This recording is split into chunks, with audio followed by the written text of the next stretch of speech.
할렐루야. 서로 축복하십니다. 은혜 받고 행복하세요. 지금 우리가 무슨 절기를 보내고 있죠? 대림절을 보냅니다. 다른 말로 말하면 대강절, 또 다른 말로는 강림절, 그렇게 부릅니다. 우리가 지금 무엇을 기다리는가? 성탄을 기다립니다. 왜 우리가 성탄을 기다릴까? 하나님이 인간이 되셔서 오신 날이 성탄입니다. 그래서 이제 인간이 몸을 입으시고 이 땅에 오신 그 날을 어려운 신학적인 표현으로 성육신이다, 그렇게 말합니다. 한번 해보시죠. 성육신. 그는 왜 하나님이 보좌우편을 부리시고 왜 인간의 몸으로 이 땅에 오셨을까? 그 이유가 있습니다. 우리와 함께하고 싶어서, 우리의 삶의 자리에 하나님이 들어오시고 싶어서. 그래서 우리 삶의 상황, 삶의 그 현장 속에서 주님이 우리의 손을 잡아주시고 하나님의 백성으로 삼아주시고 구원의 놀라운 축복을 주시기 위해서 하나님이 인간이 되신다. 해마다 이때쯤 되면 세계적인 잡지 타임지라고 하는 잡지에서 올해의 인물을 꼽아서 표지 인물로 발표를 합니다. 2022년도에 표지 인물로 뽑힌 사람이 우크라이나 대통령 젤렌스키입니다. 그리고 우크라이나의 영이라고 하는 두 부류입니다. 아시는 것처럼 우크라이나 이분이 2월 24일 날 러시아의 침공으로 우크라이나 땅에 전쟁이 일어나고 있잖아요. 타임지에서 그분을 올해 인물로 선정을 하면서 편집장이 그렇게 거기다 평가를 합니다. 두려움만큼 용기도 모든 사람들에게 전파된다고 하는 것을 보여주었다. 전쟁이 일어났을 때 미국에서 젤렌스키 대통령에게 제안을 했습니다. 당신 나라에서 도망 나올 수 있도록 우리가 비행기를 보내주겠다. 그 제안을 받은 이 대통령은 이런 제안에 거절을 하죠. 나에게 비행기를 보내주지 말고 총알을 보내주시오. 그래서 그의 수도 키이우를 떠나지 않고, 여기 우리 사랑하는 두 분의 우크라이나 분들이 계십니다마는 그 수도를 떠나지 않고 거기에서 용기 있게 러시아와 전쟁을 수행을 하고 있죠. 근데 그 용기가, 한 나라의 지도자의 용기가 전체 국민들과 그 나라에 미치는 영향이 얼마나 큰가, 그것을 여실하게 보여준 사람이 젤렌스키라고 하는 거예요. 또 하나, 그분이 지금 이제 자기 부인 그리고 어린 두 자녀가 있습니다. 그 부인과 두 자녀와 지금 함께 대통령궁에서 살지 않습니다. 지금 떨어져서 살고 있습니다. 물론 안전적인 이유도 있겠습니다만 그보다도 더 중요한 이유는 지금 많은 백성들 가운데 사랑하는 이를 전쟁통에 잃고, 그래서 상처와 아픔과 눈물 속에 있는 내 백성들이 얼마나 많고, 또 하나 여러 가지 이유로 가족들이 떨어져서 살고 있는데 나만 이 대통령궁에서 그렇게 살 수는 없다. 그렇게 해서 지금 서로 떨어져서 살고 있습니다. 그 모습을 보면서 뭔가 찬한 마음이 들어요. 이게 국민들의 아픔과 국민들의 그 슬픔을 함께 그 자리에 내려가서 같이 공유하고 공감하는 지도자. 그것 때문에 마음속에 깊은 감동을 가지게 되는데, 여러분, 성탄이 어떤 의미를 갖는가? 그런 의미를 갖는 거예요. 하나님이 인간이 되셔서, 하나님이 인간이 되셔서, 하나님이 인간이 되셔서 내 삶의 자리에 와주신 날. 그래서 우리의 눈물을 하나님은 아십니다. 우리 연약함을 하나님은 아십니다. 우리의 아픔을 하나님은 아십니다. 높은 자리에 계셔서 내가 너를 알아, 내가 너를 이해해, 그런 하나님이 아니었습니다. 바로 그 성탄의 축복이 대림절에 여러분 가운데 임하기를 주의 이름으로 축원합니다. 오늘 사도행전 23장에 두 개의 열심이 지금 바울을 중심으로 해서 충돌하고 있습니다. 한쪽 그룹의 열심은 무엇인가? 바울을 죽이려고 하는 열심이에요. 어떻게 해서든지 바울을 제거시키고 바울을 죽이겠다, 그 열심으로 똘똘 뭉쳐져 있는 한 그룹이 지금 열심을 내고 있습니다. 또 한편의 그룹의 열심은 바울을 살리려고 하는 열심, 바울을 보호하고 바울을 통해서 하나님이 하실 그 일을 할 수 있도록, 그래서 바울의 생명을 보호하고 그 일에 한 그룹이 열심을 내고 있습니다. 두 열심이 사도행전 23장에서 충돌하고 있습니다. 오늘 12절에 보시면은요, 이렇게 그 시간을 설명합니다. 그 날이 셈에, 그 이튿날이 됐다 그 말이죠. 그러니까 그 다음 날이 된 겁니다. 그러면 그 전날 밤에 무슨 일이 있었는가? 11절이 있었어요. 여러분, 11절의 말씀은 읽으면 읽을수록 우리에게 너무 은혜가 됩니다. 바로 사도 바울이 안토니아라고 하는 이 요새에 감옥에 투옥이 됩니다. 그래서 감옥에 투옥이 되면서 영적인 슬럼프, 어떤 영적인 우울증의 그런 현장 가운데 사도 바울이 있습니다. 근데 바로 그 밤에 누가 찾아오셨는가? 주님이 찾아오셨어요. 여러분, 힘드실 때 예수님이 찾아오셔서 여러분 곁에 서 계시기를 축복합니다. 아무도 바울을 찾아오지 않은 그 순간 주님이 찾아오셔요. 모든 사람이 나에게 등을 돌리고 떠나는 그 순간에 주님은 나에게 얼굴을 바라보시면서 내 곁에 찾아와 주시는 예수님. 그래서 바울의 곁에 주님이 서 계셔서 바울에게 뭐라고 말씀을 하시는가? 담대하라, 용기를 가져라 그 말이죠. 자신감을 가져라 그 말입니다. 다른 말로 말하면 바울아, 괜찮아, 다 잘 될 거야. 영어로 말하면 It's okay 그 말입니다. 괜찮아. 여러분, 이 시간 주님이 여러분에게 찾아오셔서 여러분의 등을 토닥토닥 하시면서 한 해 동안 사느라고 수고했다. 그래, 괜찮아. 앞으로 잘 될 거야. 걱정 마. 이 예수님의 위로의 말씀이 여러분 가운데 임하기를 축복합니다. 그래서 두 번째로 주신 말씀이 네가 예루살렘에서 나를 증언한 것처럼 앞으로 로마에서도 나를 증언하여야 하리라. 바울에게 준 사명입니다. 사람은 사명이 있을 때 살아야 할 이유를 발견할 수 있습니다. 여러분, 우리가 물질이 필요하죠. 그런데 물질은 우리 삶의 사명일 수가 없습니다. 물질 그 다음이 우리에게 주시는 사명입니다. 이렇게 기도하십시오. 하나님, 나 사명을 위하여 물질을 주시옵소서. 물질을 위해서 물질을 구하지 마시고 사명을 위해서 물질을 구하십시오. 이 바울에게 하나님께서는 그에게 사명을 주십니다. 그리고 나서 12절 말씀대로 날이 샌 겁니다. 그 다음 날 아침이 된 겁니다.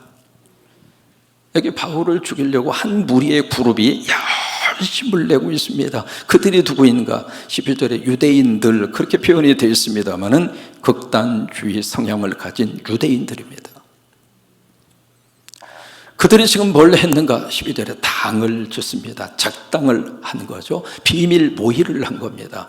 모의를 하면서 그들이 맹세를 합니다. 무슨 맹세를 했는가? 바울을 죽이기 전에는, 바울을 제거하기 전에는 내가 먹지도 않고 마시지도 않겠다. 이 맹세라고 하는 것은 적당히 되고 안 되고 그런 차원이 아닙니다. 하나님의 이름으로 하는 맹세입니다. 그 맹세는요, 목숨보다도 더 강한 성향을 가지고 있습니다. 그러니까 이 사람들이 지금 바울을 죽이기 위해서 얼마나 지금 열심을 내고 있는지 모릅니다. 근데 13절에 그 맹세에 참여한 사람이 모두 몇 명이에요? 40명. 엄청난 용.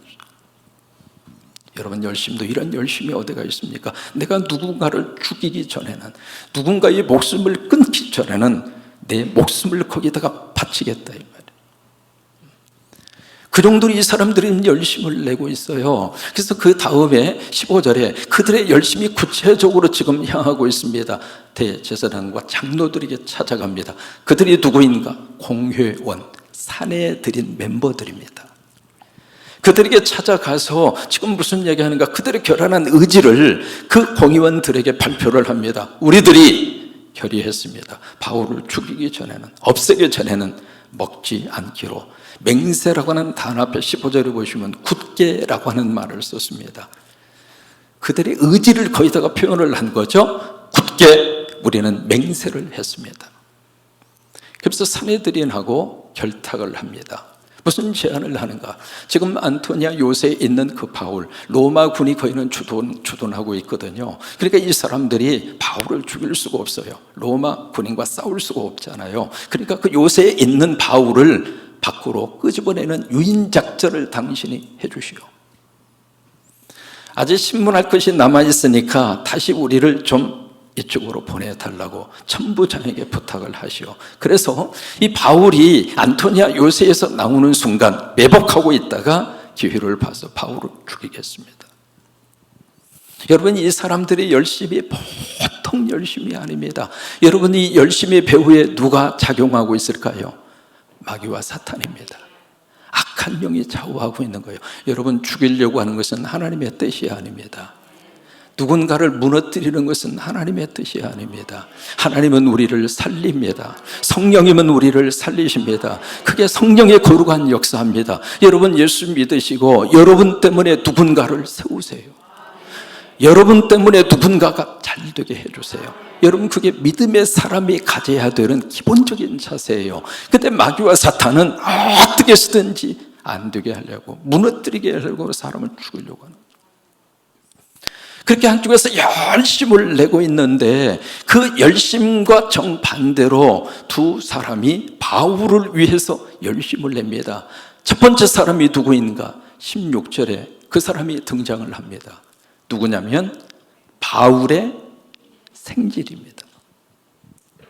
여러분, 생질이라고 하는 것은 조카잖아요. 바울에게 조카가 있었구나. 그래요. 바울과 함께 친했던 사람이 누구냐면 바나바입니다. 그 바나바에게도 조카, 생질이 있었어요. 누구냐면 마가입니다. 마가복음을 쓴 마가가 바나바의 조카예요. 그러면 여기에 바울의 생질, 바울의 조카가 형의 아들인가 누나의 아들인가 구별이 안 되잖아요. 원문에 보시면 누나의 아들입니다. 이게 바울의 친조카가 아니라 외조카입니다. 이 누나가 길리기아 다수에서 예루살렘으로 시집을 와서 살고 있었던 거예요. 그런데 바울의 생질 이 조카가 그들이 움직이는 비밀 결사대, 그 매복해서 죽이겠다고 하는 그 첩보를 바울의 생질 외조카가 그 첩보를 입수합니다. 여기 16절에 보시면요, 들었다라고 하는 표현이 나옵니다. 있다함을 듣고 라고 하는 표현이 나옵니다. 어떻게 바울의 조카는 그 첩보를 입수했을까? 어떻게 그것을 들을 수가 있었을까? 여러분, 이 세상에 비밀이 있을까요? 없을까요? 이건 당신께만 하는 말인데 그 말은 금방 퍼집니다. 우리끼리 하는 말인데 절대로 우리끼리 하는 말이 아닙니다. 우리가 알고 있는 속담이 있습니다. 낱말은 반말은, 지금은요 새 쥐뿐만이 아닙니다. 24시간 CCTV가 다 찍고 있고요. 우리가 들고 다니는 핸드폰이 있잖아요. 이 핸드폰이 우리의 모든 동선이 다 기록이 되어져 있습니다. 우리가 통화 기록 내용뿐만이 아니라. 그래서 이게요 비밀이라고 하는 것이 없어요. 미국에도 그런 속담이 있습니다. 그런 속담, 영어로 좀 표현을 해드릴게요. Pictures have ears라고 하는 속담이 있습니다. 이 pictures라고 하는 것은 야구 이렇게 투수를 픽처라고 그러잖아요. 근데 주전자 보고 영어로 pictures라고 그래요. pictures. 거의 발음이 비슷해요. 그 주전자가 뭐가 있느냐면 거기에 이렇게 주전자 이렇게 물국에 있잖아요. 그러면서 이 주전자에 귀가 있다 이 말이에요. 그러니까 주전자 앞에서도 함부로 말을 하지 말라 그 말입니다. 다 듣고 있다 이 말이에요. 그래서 그 중요한 첩보를 다른 사람이 아니라 바울의 생질 외조카가 들을 수 있도록, 여러분 이것도 누가 역사하셨어요? 하나님이 역사하신 거죠. 그래서 바울의 조카가 그것을 들을 수 있도록 그렇게 역사를 하셔서 이게 지금 바울을 살리기 위한 지금 조카가 열심을 내고 있는데 그 열심의 배후에 누가 있는가? 하나님의 열심이 있습니다. 그래서 조카를 통한 하나님의 열심이죠. 그래서 조카가 그 접수를 입수한 다음에 그것을 바울에게 알려주죠. 그래서 바울이 백부장을 불러서 내 조카를 천부장에게 안내해 달라고. 그래서 이제 그 백부장이 바울의 조카를 천부장에게 안대합니다. 그게 천부장이 바울의 조카를 데리고 어떻게 하느냐면 19절에 보시면은요, 그 바울 성질의 손을 잡고 물러가서 사람들이 있는 자리를 피한 거죠. 그래서 조용히 물어요. 왜 그랬을까요? 이 사태의 심각성을 천부장이 안 거예요. 바울의 외조카가 자기가 들은 첩보 내용을 쭉 설명을 합니다.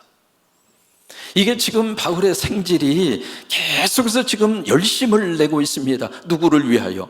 바울을 살리기 위해서. 근데 그 열심의 배후에 누가 있어요? 하나님의 열심이 있어요. 두 번째로 바울을 살리기 위해서 열심을 내는 사람이 있습니다. 누구냐면 천부장입니다. 여러분, 천부장이 누구예요? 로마의 군인 아닙니까? 로마의 군인이 유태인 바울을 살리기 위해서. 이 천부장이 어떻게 움직이는가 오늘 성경이 자세하게 기록을 하고 있습니다. 25절 23절에 보시면은요, 이 천부장이 바로 행동에 돌입하죠. 백부장 둘을 부릅니다. 그리고 여기 시간까지 기록이 되어 있습니다. 제3시. 제3시를 지금으로 계산하면 밤 9시입니다. 밤 9시. 그러니까 이 첩보를 입수하고 바울의 조카를 통해서 들은 지 바로 얼마 후에 바로 행동에 돌입한 거예요. 이게 이 정도로 천부장이 열심을 낸 거죠. 그래서 이제 밤 9시에 거기에 이제 몇 명이 동원을 되느냐면 23절을 보시면 보병 200명, 기병 70명, 창병 200명, 합치면 모두 몇 명일까요? 470명입니다. 바울을 죽이려고 하는 사람들은 지금 40명이잖아요. 하나님이 바울을 살리기 위해서 동원한 천부장의 군인은 470명, 10대 1입니다. 하나님이 여러분들을 그렇게 보호하십니다. 믿으시면 아멘. 하나님이 여러분들을 그렇게 보호하십니다. 그래서 믿음 가지고 살면 마음 편하게 사는 거예요. 아무리 죽이려고 해도, 밥도 먹지 않고 물도 마시지 않고 내 죽이기 전까지는 내가 식음을 전폐하고 끝장을 보겠다고 덤벼드는 그들의 열심도 열심이겠습니다마는 하나님은 그보다 더 큰 열심으로 내가 너를 보호하리라, 내가 너의 생명을 지켜주리라. 470명을 동원합니다. 그래서 그들에게 편지를 띄워서 가이사라, 이 가이사라를 왜 보냈을까? 가이사라가 로마 군인이 주도하는 주둔지입니다.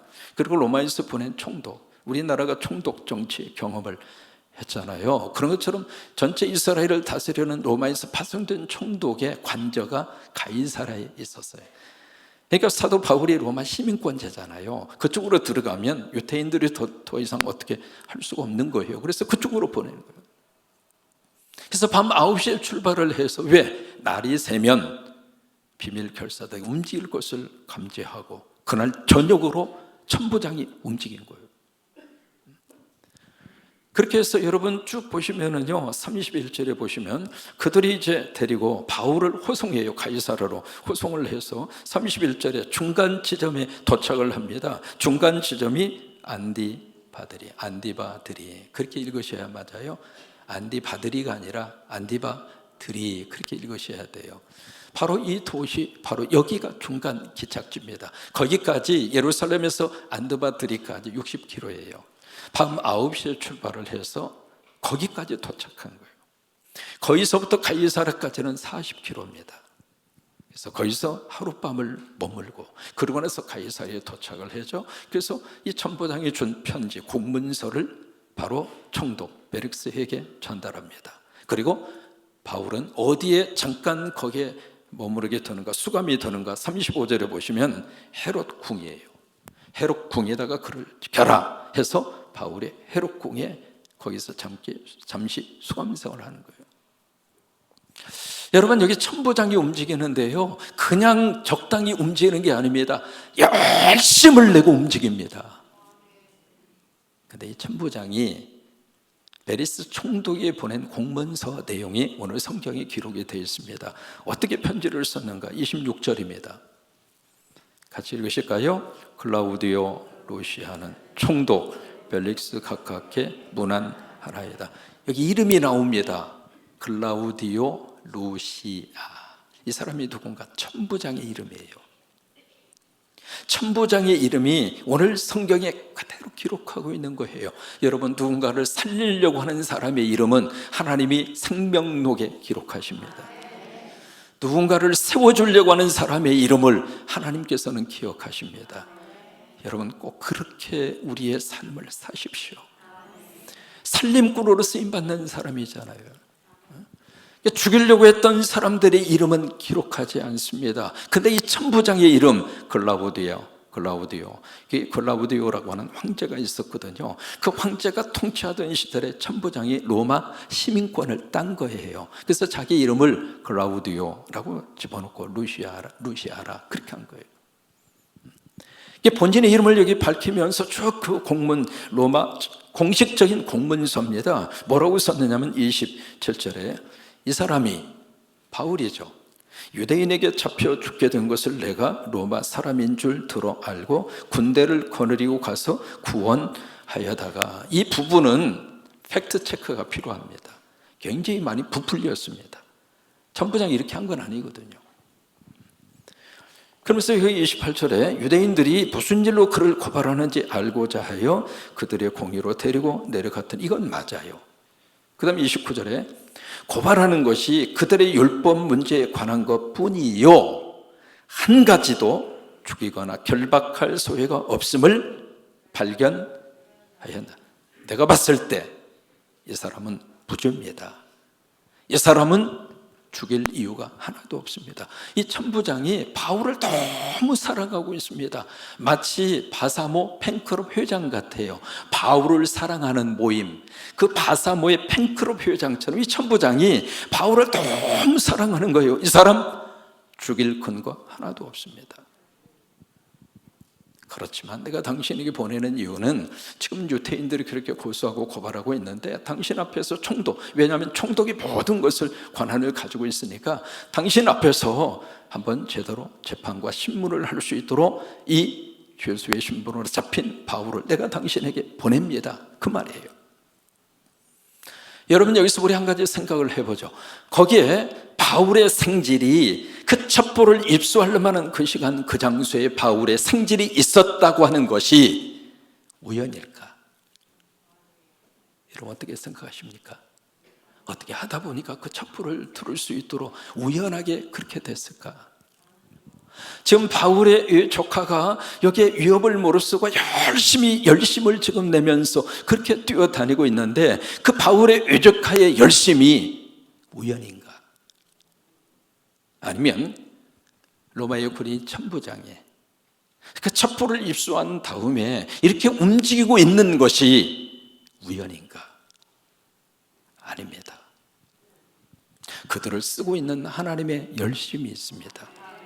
생지를 열심 낼 수 있도록 하나님이 열심을 주셨고, 천부장이 사도 바울을 살리기 위해서 열심 낼 수 있도록 하나님의 열심으로 천부장에게 열심을 준 거예요. 스크와이어 러슈넬이라고 하는 이름이 독특한 분이 쓴 책이 있습니다. 우연은 없다라고 하는 책입니다. 저분은 미국의 방송인입니다. 굿모닝이라고 하는, 굿모닝 아메리카라고 하는 프로를 운영하고 있고요. 언론인입니다. 그분이 이제 우연은 없다라고 하는 저 책을 쓰면서 두 가지 아주 인상적인 말을 합니다. 첫째, 인생에 실수는 없다. 오직 배움만이 있을 뿐이다. 다만 실수로부터 배움을 얻지 못하는 것이 인생의 가장 큰 실수다. 한번 정도 깊이 한번 새겨볼 만한 그런 말입니다.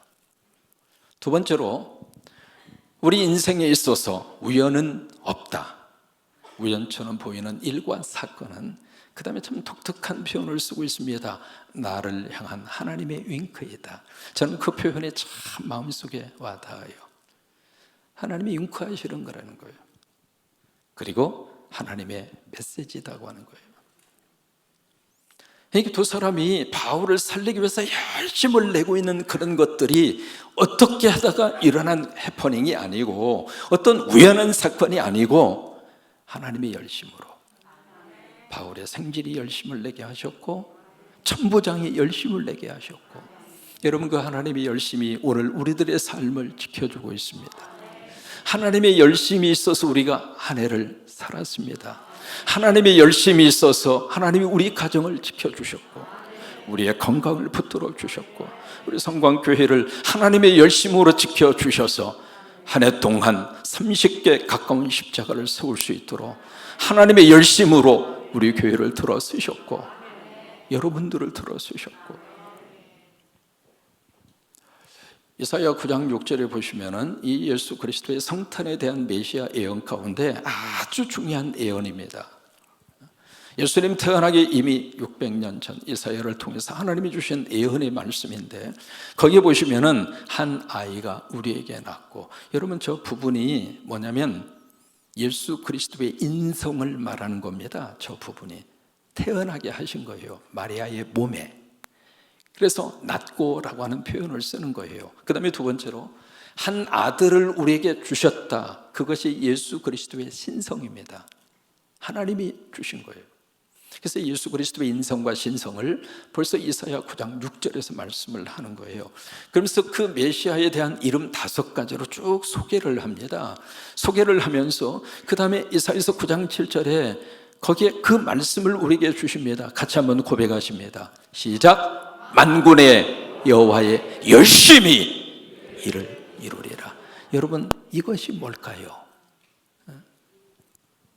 하나님의 열심으로 하나님이 이루시려고 하는 이것이 뭘까요? 그게 성탄입니다. 인카네이션, 성육신입니다. 성탄은요, 하나님의 열심이 구체화된 날이 성탄입니다. 그래서 우리의 삶의 자리에 하나님이 함께 하셔서 우리 손을 잡아주시고, 넘어져서 울고 있을 때, 그래, 넘어질 수 있어, 괜찮아, it's okay, 나하고 다시 한번 일어나. 그 은혜를 주시기 위해서 하나님의 열심으로 하나님이 이 세상에 오신 날이 성탄이란 말이에요. 이리와서 울고 있을 때 손가락질 하지 않으시고 내 곁에 조용히 다가와서, 그래, 슬프지, 울고 싶을 때 울어, 그래, 울어, 우는 것도 축복이다. 그러나 계속 울지 말고 이제는 그쳐야 될 때는 우리 눈물 그치고 우리 남은 인생 살아가자. 하나님이 그 은혜를 주시기 위해서 하나님의 열심으로 오신 날이 성탄입니다. 여러분, 하나님의 열심이 있음을 믿으시면 아멘. 내가 열심을 내서 한 해 동안 살아오시느라고 수고하셨지만 그 열심조차도 하나님의 열심으로 우리에게 주신 열심이에요.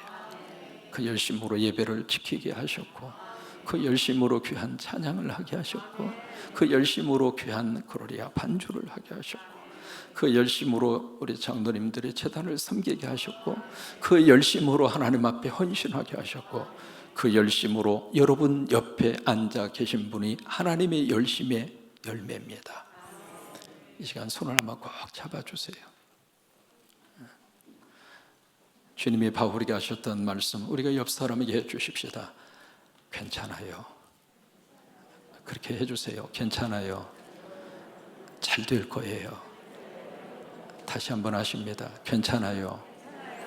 잘 될 거예요. 그래요.